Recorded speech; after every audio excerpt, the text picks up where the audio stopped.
Ejwarta News Network 24/7.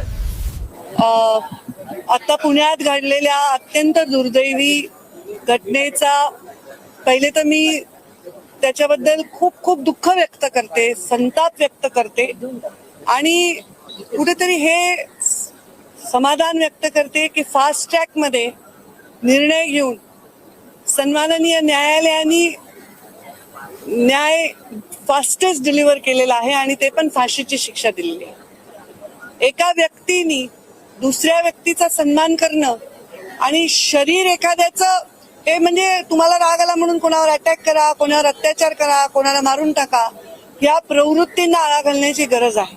आणि हे मी जो निर्णय आहे तो एक स्त्री म्हणून सुद्धा त्याबद्दल मी समाधान व्यक्त करते. पण तरी पण त्या कोवळ्या जीवाचा जो जी त्याच्यावर अत्याचार झाला त्याच्याबद्दलची माझी संवेदना ही सदैव कायम राहील.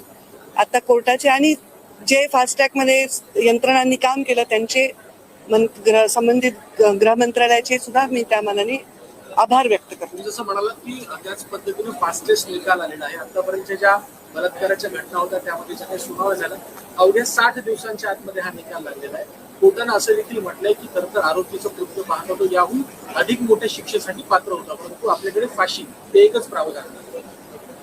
म्हणजे कोर्टाची पण जी भावना आहे मी तेच सांगते की कधी कधी एखाद्याला शिक्षा ठोठावल्यानंतरही अजून शिक्षा करावी वाटावी असा एखाद्याचा गुन्हा असेल तर ती भावना कोर्टानेही व्यक्त केली आहे आणि ती सगळ्या राज्यातून व्यक्त होत आहे.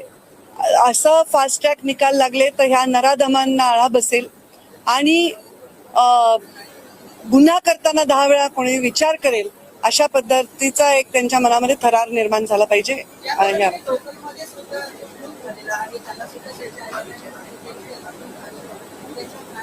कुठे हे बघ, कोणत्याही गुन्ह्याला शिक्षा झालीच पाहिजे आणि जर कोणी कोणाचा जीव घेत असेल तर त्याला मोठी कडक शिक्षा झाली पाहिजे. हेच आहे, योग्यच आहे. फाशी की सजा एकटी इंद्रायणी नदी नाही, पाण्याचं सर्वत्र प्रदूषण आहे आणि त्याच्या संदर्भामध्ये खूप व्यवस्था आपण करतो. मी एक तास त्याच्यावर उत्तर देते सभागृहामध्ये आणि या व्यवस्था जेव्हा संपूर्णत्वाला येतील तेव्हा हे प्रदूषण संपूर्ण नाहीसं होईल. आता काही दिवस आपल्याला ते आढळेल. मी स्पेशल कमिटी लावून या रूटवरच्या पाण्याच्या संदर्भात मध्ये तपासणी करण्याचे आदेश माझ्या अधिकाऱ्यांना दिलेले आहेत आणि जे प्रदूषण करणारे आहेत त्यांच्यावर कारवाई करण्याचे आदेश दिले.